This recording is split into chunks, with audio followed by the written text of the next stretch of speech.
మీనా చేసిన పనికి ప్రభావతికి దిమ్మ తిరిగిపోయింది. అసలు ఏం చేసిందో తెలుసా మీనా? ప్రభావతి ఏమో ఆ మనోజ్‌కి యాక్సిడెంట్ అయిందని దిష్టి నీళ్ళు కలుపుకొని రాపో నా బిడ్డకి దిష్టి తీయాలి అని చెప్తుంది. మీనా ముందే చెప్పింది. వాడి విషయంలో నన్ను ఇన్వాల్వ్ చేయకండి. వాడికి సంబంధించిన పనులు ఏమి చేయను అన్నట్టు చెప్పుంటుంది. కానీ ప్రభావతి తిడుతూ మీనాను ఒక పని పిల్లలాగా చూస్తూ పో దిష్టి నీళ్ళు తీసుకురా పో, దిష్టి బొమ్మలా నిల్చున్నావేంటి అన్నట్టు మాట్లాడుతుంది. మీనా ఒక్క మాట కూడా చెప్పకుండా మౌనంగా వెళ్ళిపోతుంది. కోపం వచ్చి సత్యాన్ని అరుస్తుంది ప్రభావతి. చూసారా, మీరిచ్చిన అలుసే, అది నాకంటూ భయపడటం లేదు, గౌరవించడం లేదని చెప్పని ఆమె తీయకపోతే ఏమి దిష్టి నేను తీసుకోలేను నా బిడ్డకి అని చెప్పని పోయి దిష్టి నీళ్ళు కలుపుకొని దిష్టి అయితే తీస్తూ ఉంటుంది. ఆ గనుడు ఏదో సాధించేసినట్టుగా.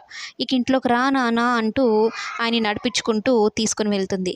ఇవి మనోజ్ ఏం చేస్తాడంటే వాళ్ళ నాన్నని చూసి మా నాన్న దగ్గర ఎలా అయినా సానుభూతి కొట్టేయాలని కావాలని కాలు ఇంకా నొప్పిగా ఉందమ్మా, అడుగు తీసి అడుగు పెట్టలేకున్నానమ్మా అంటూ దొంగ నాటకాలు ఆడుతూ ఉంటాడు. అయ్యో నాన్న, నడవలేకపోతున్నావా, ఎంత పెద్ద ఆపరేషన్ జరిగిందో నడవలేకపోతున్నాడు బిడ్డ అనుకుంటూ ఉంటే ఇంతలో బాలు వస్తాడు.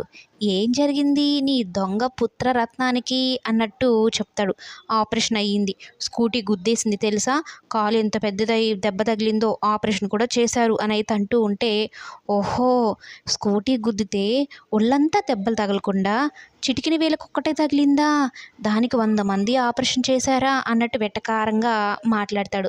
వీడు కావాలనే నా డబ్బులు ఎక్కడ ఇవ్వబడుతుందో, జాబ్ ఎక్కడ చేయబడుతుందో అని ఇలాంటి దొంగ నాటకాలు ఆడుతున్నాడు. ఒరే మనోజ్‌కా, నీకు 6 నెలలు టైం ఇస్తున్నా. ఈ లోపల నువ్వు డబ్బులు కానీ ఇవ్వలేదనుకో, రెండో కాలు కూడా విరక్కొట్టి నేను వీల్ చైర్‌కి అంకితం చేస్తాను. అప్పుడు మీ అమ్మ ప్రభావతమ్మ నడుపుకుంటూ పోతుందనమాట అని వార్నింగ్ ఇస్తాడు. నీ మొహాన్ని కొట్టేస్తాను 6 నెలల్లో ఈ డబ్బులు అనేది చెప్పి వెళ్ళిపోతాడనమాట మనోజ్. అయితే మనోజ్ వెళ్ళిపోయాడు కదా, కానీ ఈ బాలు ఏం చేస్తాడంటే మీ నాన్న ఆడపోసుకుంటాడు.